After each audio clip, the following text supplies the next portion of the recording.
नमस्कार, मैं हूं नीलू। तो बीते 3 सालों से रूस और यूक्रेन आमने सामने है, लेकिन अब तक कोई फैसला नहीं हुआ है। कभी रूस आगे बढ़कर हमला करता है, कभी यूक्रेन आगे बढ़कर हमला करता है, और इस बार तो यूक्रेन ने इतना बड़ा हमला रूस पर किया है कि कह सकते हैं कि उसके कई जंगी जहाज जो हैं वो तबाह हो गए हैं, ऐसा यूक्रेन का दावा है। लेकिन रूस इससे डिनाई करता है। हालांकि जो तस्वीरें आई हैं वो बेहद रूस के लिए चिंताजनक है।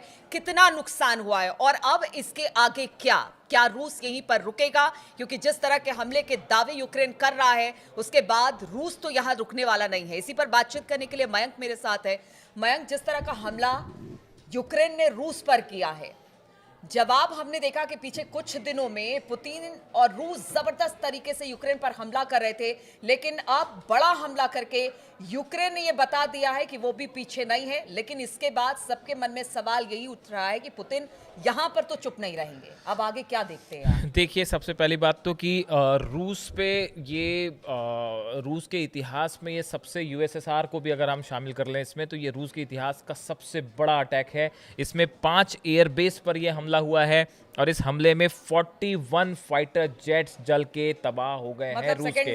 वर्ल्ड वर्ल्ड वॉर के बाद शायद इतना बड़ा नुकसान एक बार में रूस को पहली बार हुआ है।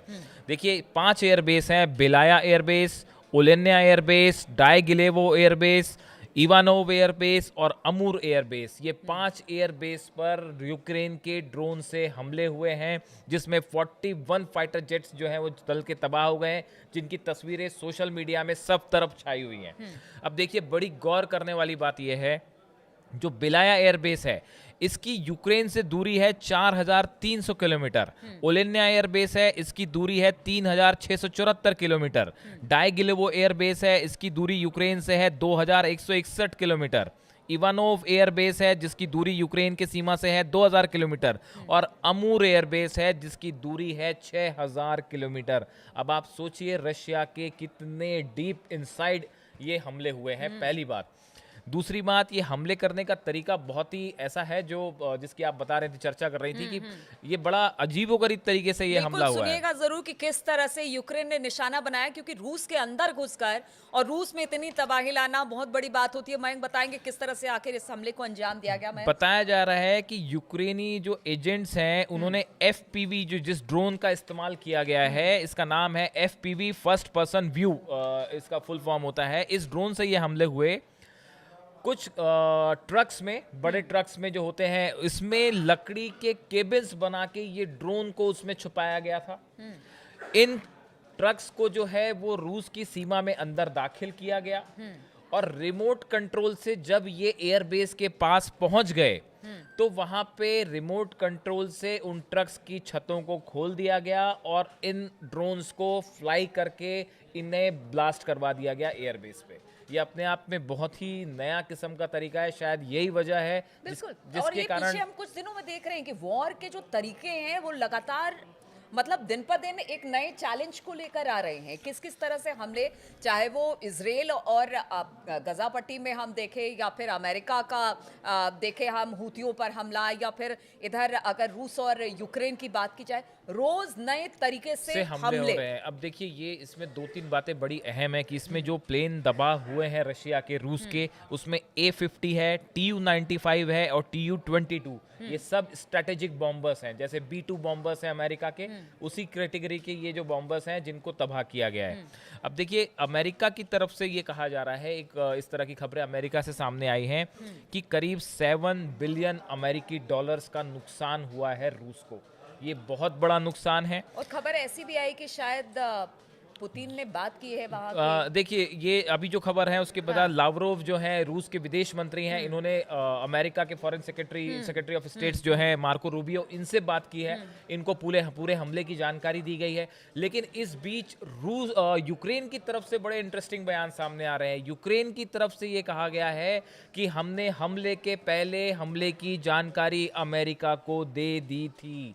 ये अपने आप में बहुत बड़ी खबर है। देखिए ये खबर अभी सोर्सेस से आ रही है, यूक्रेन से आ रही है। अगर इस खबर की पुष्टि हो जाती है कि यूक्रेन ने इस हमले की जानकारी अमेरिका को दी थी और उसके बाद भी अमेरिका ने इस तरह का कोई इंफॉर्मेशन अगर रशिया से शेयर नहीं की है, तो देखिए ये लड़ाई जो है फिर अब थोड़ी थोड़ी अमेरिका वर्सेस। मैं इसीलिए शुरुआत में आपने पूछा कि अब इसके बाद क्या, क्योंकि देखिए जो हमले तो किए यूक्रेन ने रूस पे, हमने रूस को जितना देखा है, इतने सालों में पढ़ा है, रूस जब भी कह सकते हैं अपने दुश्मन को अगर किसी तरह से उस पर हमला करना है तो बहुत जबरदस्त हमले करता है। अब इतना बड़ा नुकसान हुआ है तो रूस तो रुकने वाला नहीं है, यानी कुछ तो आगे बड़ा होने वाला है। इस्तांबुल में जो है वो सीज फायर पे बात होनी थी रशिया और यूक्रेन के बीच में, तो अब वो सीज फायर की बात तो रही एक तरफ। अब तो ये हालात बन गए हैं कि कुछ मतलब एक्सपर्ट्स ये मान रहे हैं कि अगले 24 घंटे में ही आप देख सकते हैं कि कीव पे और यूक्रेन पे बैलिस्टिक मिसाइल से अब तक का सबसे बड़ा हमला हो सकता है। इसमें देखिए ईरान का जिक्र इसलिए हो रहा है क्योंकि हाल ही में ये बात कही गई, ऐसे आरोप लगे कुछ वेस्टर्न कंट्रीज से कि ईरान ने अपनी बैलिस्टिक मिसाइल्स जो है वो रूस को सप्लाई की है। उसी तरह ये भी कहा जाता है कि जो ईरान का शाहिद 149 ड्रोन है, जिसका जिक्र खुद ट्रम्प कर चुके हैं, कह चुके हैं कि बड़ा ही सस्ता और प्रभावशाली ड्रोन है, दे मेक गुड ड्रोन्स, ऐसा कहा था ट्रम्प ने। तो ये माना जा रहा है कि ईरान के जो सप्लाई किए गए ड्रोन्स हैं 149 शाहिद 149 ड्रोन्स, इसका इस्तेमाल भी रशिया कर सकता है यूक्रेन पर हमला करने के लिए।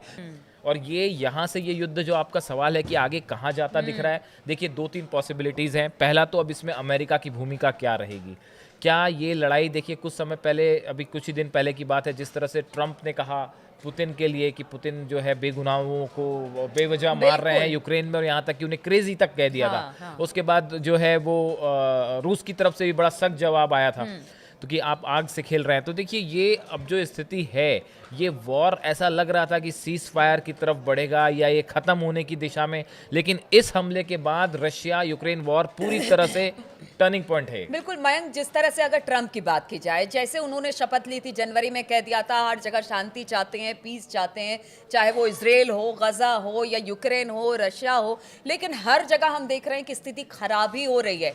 यहाँ से और मतलब जिस पीस की बात को लेकर ट्रम्प आए थे वो स्थिति और बिगड़ती चली जा रही है, यानी वर्स्ट कंडीशन की तरफ आगे बढ़ रही है ये तमाम युद्ध जो चल रहे हैं। इसमें जो है अगले 24 घंटे के अंदर ही आप देखिए कोई बड़ी खबर आने वाली है यूक्रेन और रूस वॉर को लेकर।